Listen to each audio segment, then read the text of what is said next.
G'day, I'm Boomer, and today we're going to show you how to barbecue pork ribs. We have baby back ribs and also St. Louis ribs. The difference between the two types of racks are baby back racks are usually more narrow and they have a curve on the bone, while St. Louis are more square cut and have a flat bone. The next step with these pork ribs is we need to trim them. So we're going to tidy up any of the excess fat, thin the meat out over the bones a little bit, and also remove the underside membrane. The next step is applying the rubs. A lot of teams on the comp scene use multiple rubs. It's because we want to bring in all levels of flavour. We want sweet, we want heat, we want savoury, we want all different notes. You want to build the flavour up.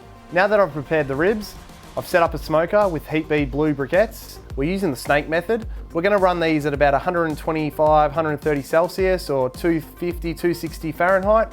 These ribs will go in for approximately an hour to an hour and a half before we wrap them.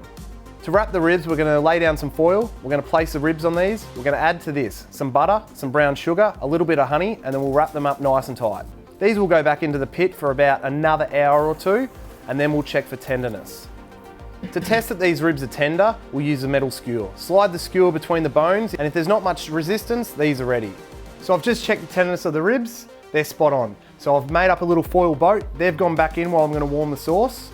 Now the reason we warm the sauce is we want a nice runny consistency.